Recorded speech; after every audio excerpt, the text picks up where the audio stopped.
नमस्कार, मैं हूं अंकुर और आप देख रहे हैं सत्य हिंदी का न्यूज बुलेटिन।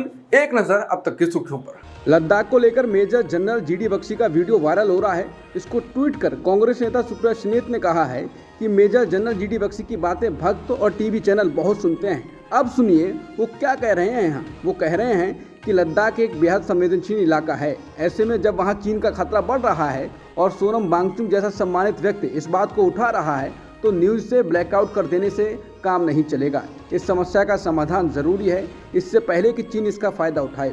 बता दें, भारत सरकार लद्दाख पर सोनम वांगचुक को इग्नोर कर रही है और मीडिया भी इस मुद्दे पर खबरें नहीं दिखाता है। लेकिन अब जीडी बख्शी ने ही मोदी सरकार और मीडिया की कलई खोल दी है। लद्दाख के एक्टिविस्ट सोनम वांगचुक ने 7 अप्रैल को चीन सीमा की तरफ मार्च करने के लिए लोगों से अपील की है। मार्च को देखते हुए केंद्र शासित प्रदेश लद्दाख के प्रशासन ने लेह में धारा 144 लगाने का आदेश दिया है। इसके अलावा पुलिस ने अगले 24 घंटे के लिए इंटरनेट स्पीड को 2G तक सीमित करने का आदेश जारी किया है। बता दें, पिछले महीने 21 दिन लंबी अपनी भूख हड़ताल के दौरान पर्यावरण एक्टिविस्ट वांगचुक ने लद्दाख के लोगों से भारत चीन सीमा पर चारागाह भूमि के कथित अतिक्रमण की जांच के लिए मार्च करने और उसमें शामिल होने की अपील की थी। कांग्रेस की सीनियर नेता सोनिया गांधी ने केंद्र की मोदी सरकार पर बेरोजगारी, महंगाई, आर्थिक संकट, असमानता और अत्याचार को बढ़ावा देने का आरोप लगाया है। उन्होंने जयपुर में पार्टी की एक रैली को संबोधित करते हुए ये आरोप लगाए हैं। इस रैली में पार्टी के राष्ट्रीय अध्यक्ष मल्लिकार्जुन खड़गे, महासचिव प्रियंका गांधी वाड्रा और राजस्थान के पूर्व मुख्यमंत्री अशोक गहलोत सहित कई अन्य नेता मौजूद रहे। सोनिया गांधी ने कहा कि हमारा देश पिछले 10 साल से एक ऐसी सरकार के हवाले है जिसने बेरोजगारी, महंगाई, आर्थिक संकट, असमानता और अत्याचार को बढ़ावा देने में कोई कसर नहीं छोड़ी है। मोदी सरकार ने जो किया है वो आपके सामने है। इसीलिए ये हताशा से भरा हुआ समय है, लेकिन हताशा के साथ उम्मीद का भी जन्म होता है। कांग्रेस पार्टी के घोषणा पत्र में दलितों का कोटा बनाए रखने के वादे पर बसपा सुप्रीमो मायावती के भतीजे और उत्तराधिकारी आकाश आनंद ने कहा है कि अब कांग्रेस का समय नहीं रहा। वो कांग्रेस की ओर से नई दिल्ली में शुक्रवार को जारी हुए घोषणा पत्र पर अपनी प्रतिक्रिया दे रहे थे। आकाश आनंद ने कहा वो पिछले 50 से 60 सालों से सत्ता में हैं। वो अब दलितों और पिछड़ों वर्गों के लिए क्यों बात कर रहे हैं? अब कोई समय नहीं रहा उनका। कांग्रेस ने आगामी लोकसभा चुनावों के लिए 6 उम्मीदवारों की एक ताज़ा सूची जारी की है। इस सूची में गोवा की 2 सीटें, मध्य प्रदेश की 3 सीटें और दादर नागर हवेली की सीट शामिल है। गोवा से मौजूदा कांग्रेस सांसद फ्रांसिस्को सरदिना का टिकट कट गया है। नॉर्थ गोवा से रमाकांत खलप और साउथ गोवा से कैप्टन विरियाटो फर्नांडिस को कांग्रेस ने उम्मीदवार बनाया है। मध्य प्रदेश में मुरैना से सत्यपाल सिंह सिकरवार को, ग्वालियर से प्रवीण पाठक और खंडवा से नरेंद्र पटेल को टिकट दिया गया है। दादर नागर हवेली से अजीत रामजी भाई महाला को उम्मीदवार बनाया गया है। जाने माने यूट्यूबर एल्विस यादव और 7 अन्य नेताओं के खिलाफ नोएडा पुलिस ने अदालत में आरोप पत्र दाखिल कर दिया है। इस आरोप पत्र में सांपों की तस्करी से लेकर रेप पार्टियों के आयोजन तक के आरोप लगाए गए हैं। नोएडा के डीसीपी विद्यासागर मिश्रा के अनुसार इस आरोप पत्र में कहा गया है कि एल्विस यादव सपेरों के संपर्क में थे।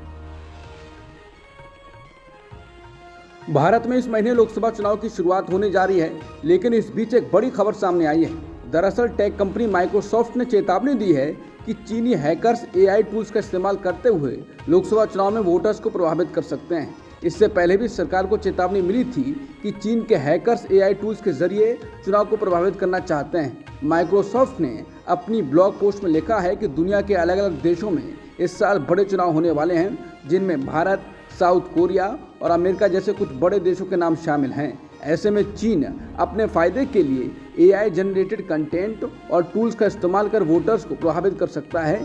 चीन पहले भी इस तरह की कोशिशें कर चुका है।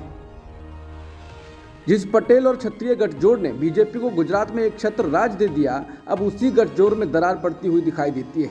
राज्य में बीजेपी के सामने ऐसी चुनौती सामने आ गई है जो चुनाव में उसके लिए बेहद खतरनाक तक हो सकती है। पटेल समुदाय से आने वाले बीजेपी नेता व केंद्रीय मंत्री परषोत्तम रूपाला ने क्षत्रियों पर टिप्पणी क्या कर दी। अब क्षत्रियों ने उनके खिलाफ मोर्चा खोल दिया है। रूपाला के समर्थन में जब पाटीदार समुदाय का संगठन आया और पोस्टर चिपकाए तो चुनाव आयोग के अधिकारियों ने ये कहते हुए पोस्टर हटा दिए कि ये चुनाव आचार संहिता का उल्लंघन है। राजपूत समुदाय के लोग अब रूपाला को उम्मीदवारी से हटाने की मांग कर रहे हैं। पटेल क्षत्रिय समुदाय के बीच में दरार बीजेपी के लिए कितना नुकसानदेह हो सकती है। दरअसल राज्यसभा सांसद परषोत्तम रूपाला ने पिछले महीने मार्च में एक दलित कार्यक्रम में विवाद खड़ा कर दिया था। द वायर की रिपोर्ट के अनुसार राजकोट में दलित समुदाय में भजन समारोह में भाग लेने के दौरान रूपाला ने टिप्पणी की कि दलित डटे रहे, लेकिन राजपूत क्षत्रियों ने रोटी बेटी संबंध कहा था, बेटियों को विधर्मियों के साथ व्यवहार करने को। इंडिया टुडे की रिपोर्ट के अनुसार रूपाला ने कथित तौर पर कहा, यहाँ तक कि राजाओं और राजघरानों ने भी अंग्रेजों के सामने घुटने टेक दिए, उनके साथ पारिवारिक संबंध बनाए, उनके साथ रोटी बांटी और यहाँ तक कि अपनी बेटियों की शादी भी उनसे की। लेकिन हमारे रूखी समाज यानी एक दलित समुदाय ने ना तो अपना धर्म बदला और ना ही ऐसे संबंध स्थापित किए। हालांकि उन्हें सबसे अधिक सताया गया। ये वीडियो वायरल हो गया। इसके बाद विभिन्न क्षत्रिय संगठनों और राजपूतों ने आक्रोश जता दिया। कांग्रेस के नेतृत्व वाले यूनाइटेड डेमोक्रेटिक फ्रंट यानी यूडीएफ ने चुनाव अधिकारियों के पास शिकायत दर्ज कराई है कि तिरुवनंतपुरम में बीजेपी उम्मीदवार और केंद्रीय मंत्री राजीव चंद्रशेखर ने अपने चुनावी हलफनामे में गलत और भ्रामक जानकारी दी है। यूडीएफ ने चंद्रशेखर के खिलाफ चुनाव अधिकारियों की ओर से तत्काल और उचित कार्रवाई की मांग की है। कांग्रेस नेता थम्पनूर रवि ने आरोप लगाया है कि चंद्रशेखर ने अपने नामांकन पत्र में अपनी आय, चल और अचल संपत्ति की ग्रॉस वैल्यू और फाइनेंशियल आंकड़ों को गलत तरीके से पेश किया है। जेल में बंद मुख्यमंत्री अरविंद केजरीवाल को बड़ी राहत मिली है। गोवा कोर्ट ने अरविंद केजरीवाल के खिलाफ दर्ज एफआईआर को खारिज कर दिया है। ये मामला 2017 के गोवा चुनाव के दौरान दर्ज किया गया था। तब केजरीवाल ने कहा था, पैसे सबसे ले लो और वोट झाड़ू को देना। अरविंद केजरीवाल पर इस मामले में पिछले साल से ही केस चल रहा था। दिल्ली के पूर्व डिप्टी सीएम मनीष सिसोदिया की न्यायिक हिरासत 12 दिन तक बढ़ा दी गई है। दिल्ली की राउज एवेन्यू कोर्ट ने उन्हें 18 अप्रैल तक न्यायिक हिरासत में रहने का फैसला सुनाया है।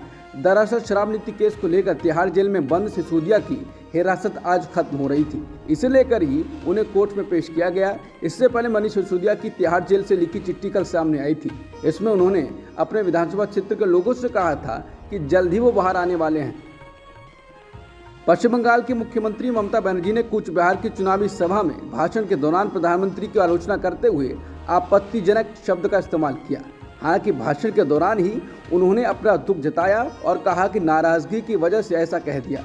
भाजपा ने चुनाव आयोग से इसकी शिकायत की है। भाजपा ने कहा है, ये देश के प्रधानमंत्री का अपमान तो है ही, इससे चुनावी आचार संहिता का भी उल्लंघन हुआ है। ममता ने कहा था कि केंद्रीय योजनाओं के लिए केंद्र सरकार महज आधा पैसा देती है, आधा राज्य सरकार को खर्च करना पड़ता है।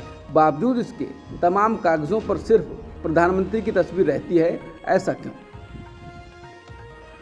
पश्चिम बंगाल के पूर्वी मिदनापुर जिले के भूपत नगर में एनआईए की टीम पर हमला हुआ है। एनआईए की टीम शनिवार सुबह टीएमसी के एक नेता के घर पर 2022 में हुए विस्फोट मामले की जांच के लिए वहां पहुंची थी। तभी आक्रोशित भीड़ ने एनआईए की टीम पर हमला कर दिया और गाड़ी को क्षतिग्रस्त कर दिया। हालांकि इस हमले में अभी तक किसी के घायल होने की खबर नहीं आई है। डीएमके नेता और तमिलनाडु के मुख्यमंत्री एमके स्टालिन ने इस लोकसभा चुनाव को स्वतंत्रता के लिए दूसरा संघर्ष करार दिया है। उन्होंने कहा कि डीएमके इंडिया गठबंधन के साथ मिलकर उन लोगों से लोकतांत्रिक लड़ाई लड़ रहा है जिन्हें मैं साफ शब्दों में फांसीवादी कहूंगा। बीजेपी ने वरुण गांधी का पीलीभीत से टिकट काट दिया है। उनकी जगह जितिन प्रसाद को टिकट दिया गया है। वहीं वरुण गांधी के टिकट कटने को लेकर जब मेनका गांधी से सवाल किया गया तो उन्होंने कहा कि वरुण गांधी ने पीलीभीत का बहुत अच्छे से ख्याल रखा। मुझे उन पर गर्व है। जब वरुण को पीलीभीत छोड़ना पड़ा तो लोग काफ़ी रोए। मुझे पूरी उम्मीद है कि वरुण आगे जो भी करेगा वो देश के लिए अच्छा होगा। बड़े तनावों के बीच 2024-2025 में जरूरी सामानों के निर्यात कोटे को बढ़ाने के लिए मालदीव के विदेश मंत्री ने भारत का धन्यवाद किया है। इस पर भारत के विदेश मंत्री एस जयशंकर ने नेबरहुड फर्स्ट की भारत की नीति को लेकर प्रतिबद्धता दोहराई है। संयुक्त राष्ट्र मानवाधिकार परिषद में गजा में युद्ध विराम की मांग वाले एक प्रस्ताव पर वोटिंग से भारत ने खुद को अलग रखा।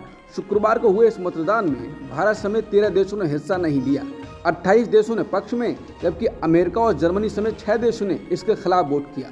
परिषद में 5 प्रस्ताव पास किए गए। इनमें गजा पट्टी की घेराबंदी हटाए जाने की मांग वाला प्रस्ताव भी शामिल है। अब कच्छद्वीप द्वीप के मामले में श्रीलंका सरकार में मत्स्य पालन विभाग के मंत्री डगलस देवानंद ने प्रतिक्रिया दी है। डगलस देवानंद ने कहा कि श्रीलंका का कच्छद्वीप द्वीप भारत को लौटाने का कोई इरादा नहीं है। डगलस देवानंद ने ये बातें गुरुवार शाम को पत्रकारों से जाफना में कही। यूक्रेन के शहर खार्किव पर हुए रूसी ड्रोन हमले में कम से कम 6 लोगों की मौत हुई है। मेयर इहोर टेरेखोव ने कहा है कि शनिवार को तड़के ईरान से निर्मित शाहिद ड्रोन कई इमारतों पर गिरा, जिसमें कुछ अपार्टमेंट ब्लॉक भी हैं। खार्किव रूसी सीमा का सबसे करीबी यूक्रेनी शहर है। हाल के दिनों में रूस ने इस पर हमले तेज कर दिए हैं। यूक्रेनी अधिकारियों ने कहा कि रूस इस शहर पर भविष्य में हमला कर सकता है। बता दें, इससे पहले शुक्रवार को यूक्रेन ने रूस के 6 विमानों को नष्ट करने का दावा किया था। अब तक की सुर्खियों में इतना ही। बाकी खबरों के लिए बने रहिए सत्यहिंदी.com के साथ।